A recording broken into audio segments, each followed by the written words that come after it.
වස විසෙන්තොර රටක් කටට රස ඇති බතක් රටට බර නැති පුතෙක් අවසරයි ඔබ සැමගෙන් ලොව සියලුම සතුන් Tamanගේ දරුවන්ට ආදරය කරන බව අපි සැවම දනිමු.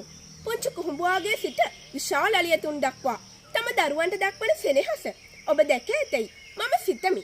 මෙවන් ආදරණීය ලොවක් තුල ලොව බුද්ධිමත්ම සත්වයායයි හඳුන්වන මිනිසා තමන්ගේ දරුවන්ට ආදරය කරනවාද යන්න නැවත විමසා බැලිය යුතුව ඇත. දරුවන්ට සැබෑ ආදරයක් දැක්වීමට නම් වැඩිහිටියන් ලෙස ඔවුන්ගේ හැසිරීම කුමක් විය යුතුද? දරුවන්ව පෝෂණය කිරීම. වැඩිහිටියන් ලෙස උදේ සිට සවස වනතුරු දහඩිය මහන්සිය හෙළන්නේ දරුවන් වන අපව පෝෂණය කිරීමට බව දරුවන් වන අපි දනිමු. නමුත් එසේ දාඩිය මහන්සිය හෙළා අපට ලබා දෙන ආහාර පාන වසවිසෙන් යුක්ත නම් ආදරය වෙනුවට අපට ලැබෙන්නේ වසවිස සහිත ආහාර පාන නම් එහි සැබෑම වූ ආදරය කුමක්ද? දයාබර දෙමව්පියනි, ඔබගේ ආදරය දරුවන් වන අපට අත්‍යවශ්‍යයි. ඒ අපට ලබා දෙන්න. වසවිස ආහාර පාන වෙනුවට වසවිසෙන් තොර ආහාර පාන අපට ලබා දෙන්න. එවිට ඔබගේ ආදරය වඩාත් සත්‍ය වනු ඇත. එසේ නොවුනහොත් වැඩිහිටියන්ට පෙර දරුවන් මිය යන යුගය ඉක්මනින් බිහිවනු ඇත.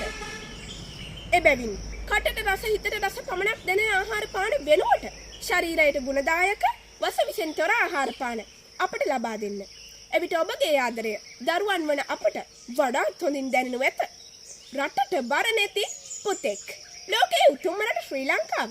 ඉන්දියන් සාගරයේ මුතුවැටය වසර 2500ක ප්‍රෞಢ ඉතිහාසයක් වැනි අඛණ්ඩ ඉතිහාසයක් සහ අගනා රුවන් වැකි මගේ රටට හිමිව ඇත. අතීතයේ පමණක් වර්තමාන කරමින් කාලය ගෙවනවා වෙනුවට වර්තමානයේ ජීවත් වන අප විසින් අනාගතයේ බිහිවන දරුවන්ට ඔවුන්ගේ ඉතිහාසය පිළිබඳ ආඩම්බරව කතා කිරීමට නම් එහි වර්තමාන වගකීම දරන අපට යුතුයකමක් ඇත. ඒ සඳහා අප කුමක් කළ යුතුද? රජය මගින් ලබා දෙන නිදහස් අධ්‍යාපනයෙන් උපරිම ප්‍රයෝජනය ගැන හොඳ බුද්ධිමතුන් ලෙස පත්වෙමු. අද සහ හෙට ලොවට ගැලපෙන පරිදි උසස් අධ්‍යාපනයෙන් ඉදිරියටම යමු. සාම්ප්‍රදායික ගොවිතැන නව ක්‍රමවේදයන් සහ තාක්ෂණය භාවිත කරමින් දියුණුවට පත් කරමු. සෞඛ්‍ය සම්පන්න දිවි පැවතක් ගෙවමින් අද සහ හෙට වෙනුවෙන් අපි සුරක්ෂිත වෙමු. නිවැරදි ලෙස වෘත්තීය අධ්‍යාපනය ලබාගෙන ජාත්‍යන්තර රැකියාව වෙළඳ පොළේට ගැලපෙන රටක් බවට ශ්‍රී ලංකාව පත් කරමු. අවසාන වශයෙන් ලොව වැඩිම පිරිසක් සොයන රට බවට ශ්‍රී ලංකාව පත් කරමු. ස්තුතියි.